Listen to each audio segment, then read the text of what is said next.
అందరూ నమస్కారం. కొంచెం ఓపెన్గా మాట్లాడుకుందాం. 2019-24 మధ్య జగన్మోహన్ రెడ్డి కేంద్రంలో ఉన్నటువంటి బీజేపీకి, ఎన్డీఏకి సపోర్ట్ చేశాడా లేదా?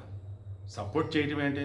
అంతగా మించి మామూలుగా ఎన్డీఏలో భాగస్వాములు ఉన్నటువంటి వాళ్ళు గణేష్ గోల్డ్ తాకట్టులో ఉన్న బంగారాన్ని విడిపించి కొనబడును. సంప్రదించండి 9966651144. ఒకవేళ ఏదైనా బిల్లు పెడితే దాని మీద క్వశ్చన్స్ రైజ్ చేశారు. ఎన్డీఏలో భాగం కాదు ఈ వైసీపీ.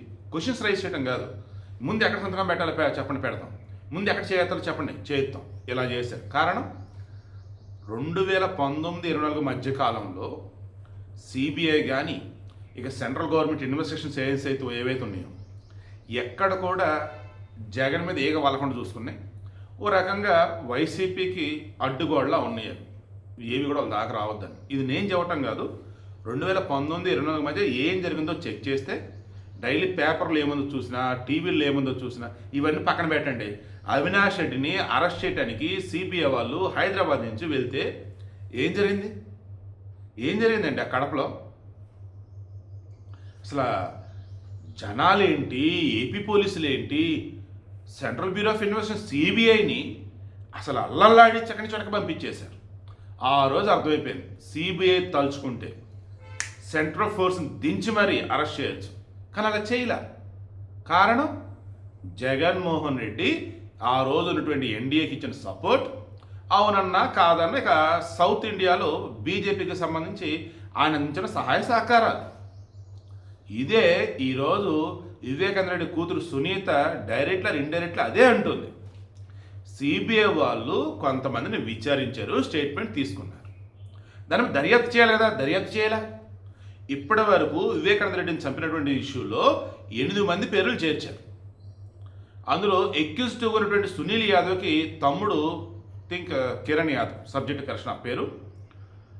ఇతను అర్జున్ రెడ్డిగా ఆ రోజు ఫోన్లు చేస్తే ఆయన లేకపోతే మెసేజ్ పెట్టాడు, వివేకం సార్ చనిపోయాడని.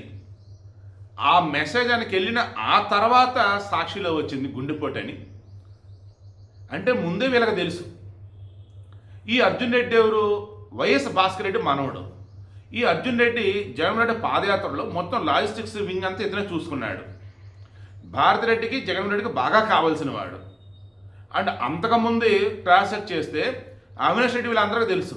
అంటే వీళ్ళందరికీ తెలిసే జరిగింది. ఏంటిది అది? వివేకానంద రెడ్డి మర్డర్.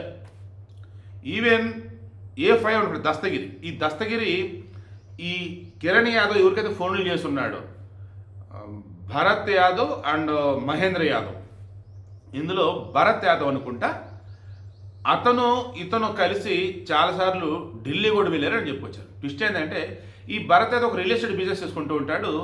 అతను గన్ లైసెన్స్ ఉంది. గతంలో ఆల్రెడీ వేరే వాళ్ళు చంపినటువంటి కేసులో జైలు శిక్ష అనుభవించి వచ్చున్నాడు. అతను వచ్చేసి అవినాష్ రెడ్డికి, భాస్కర్ రెడ్డికి బాగా క్లోజు. వీళ్ళందరూ అసలు ఏమేమి మాట్లాడుకున్నారు, ఏమేమి చేశారు ఏంటనేది అసలు ఏమన్నా విచారించారా?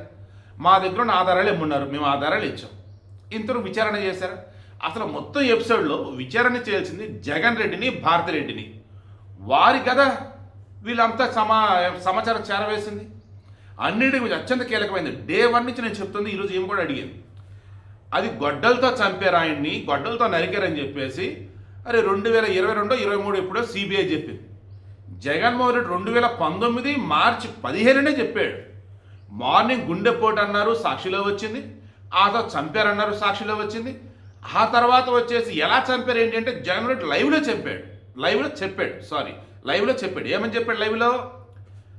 అది గొడ్డలతో నరికారు, ఎలా నరికారు, ఎక్కడ నరికారు, ఎక్కడి నుంచి ఎడ పట్టుకెళ్ళారు, మొత్తం లైవ్లో చూసినట్టు చెప్పాడు. మరి ఆ జగన్మోహన్ రెడ్డి అసలు మీరు ఎందుకు ఇంతవరకు అసలు ప్రశ్నించలా? జగన్మోహన్ రెడ్డి ఆ రోజు హైదరాబాద్లో లోటస్ పాండ్లో కొంతమంది వారికి కావాల్సిన వారితో, సన్నిహితంగా ఉన్నటువంటి వారితో, రిటైర్డ్ ఐఏఎస్ అధిక వాళ్ళతో క్లోజ్గా ఉన్న మూమెంట్లో ఆయనకి కాల్ వచ్చింది. ఏమని? కాల్ ఆయనకు వచ్చింది, బట్ భారత లిఫ్ట్ చేస్తున్నారు. ఆ తర్వాత అక్కడ మనిషిని పంపించి జగన్ లోపలికి పిలిపించారు. ఇదంతా ఎర్లీ మార్నింగ్. ఇంకా సూర్యోదయం కూడా 5 అరౌండ్. ఇంకా జగన్మోహన్ రెడ్డి వెళ్ళాడు. కాసేపాకి వచ్చి చిన్నాన్నకి లేరు అని అన్నారు. అంటే ఇంకా తెల్లవారలా. ఈలోపు వివేకానంద చనిపోయిన విషయాలు తెలిసిపోయింది. వాళ్ళకి అసలు ఎవరు చెప్పారు? ప్రపంచం మొత్తం తెలిసేసరికేమో తెల్లారి 7:30, 7:30 అది టైం అయినాయి. ఈలోపు వీళ్ళందరూ తెలిసిపోయింది. మరి ఇంతవరకు వీళ్ళు విచారించారా? సిబిఐకి సుప్రీంకోర్టు క్లియర్గా ఏం చెప్పింది, ఇంకా ఎవరైనా విచారించాలంటే విచారించండి అంటే, లేదు అందరిని విచారించాం. మరి అయితే ట్రయల్ కంప్లీట్ చేసేసి త్వరగా తేల్చని అన్నారు. సిబిఐ సరే అని చెప్పింది. విచారించాల్సిన వాళ్ళు ఉన్నారు, మేము ఇవ్వాల్సిన అన్ని ఇచ్చాం. బట్ సిబిఐ కావాలని చెప్పి విచారించట్లేదు. సిబిఐ కనుక జగన్ని అండ్ భారతని పిలిపించి విచారిస్తే కేసు ఒక్క దెబ్బకి మొత్తం క్లారిటీ వచ్చేసింది. ఎవరెవరు వెనకున్నారు ఏంటి మొత్తం తెలిసిపోయింది అని చెప్పేసి పాపం సునీత అంటూ ఉంది. మరి సునీతకి ప్రజెంట్ ఉన్నటువంటి కూటమి ప్రభుత్వం ఏమైనా సాయం చేసిద్దా, లేదు ఇప్పటికైనా సరే సిబిఐ రియలైజ్ అయ్యి సునీత చెప్పినటువంటి దానికి సంబంధించి ఇన్వెస్టిగేషన్ చేసి అన్నా ముందుంచుతారా, లేదమ్మా నువ్వు అనుకుంటూ ఉన్నావు మేము ఆల్రెడీ అన్ని చేసామా దర్యాప్తు ఇదిగోమ్మ ప్రూఫ్ అని చెప్పేసి ఆమె చూపిస్తారా, let's wait and see. But overall మొత్తం క్రాస్ చెక్ చేస్తూ పోతుంటే అందరికీ తెలుసు ఎవరు చంపారు, అందరికీ తెలుసు దీని వెనక ఎవరున్నారు. కానీ తెర మీదకి వచ్చినటువంటి వాళ్ళు ఎవరు, తెర వెనుకున్న వాళ్ళు ఎవరు, ఇది ఓన్లీ సిబిఐకే తెలుసు. సో సిబిఐ చేతుల్లో ఉంది. వివేకానంద రెడ్డి యొక్క ఆత్మకి శాంతి చేకూర్చాలా అండ్ ఆయన ఆత్మకు శాంతి చేకూర్చాలని, ఆయన చంపిన శిక్ష పడాలని చెప్పేసి చూస్తున్నటువంటి ఈమె సునీతకి న్యాయం చేస్తారనేది సిబిఐ చేతిలో మాత్రమే ఉంది.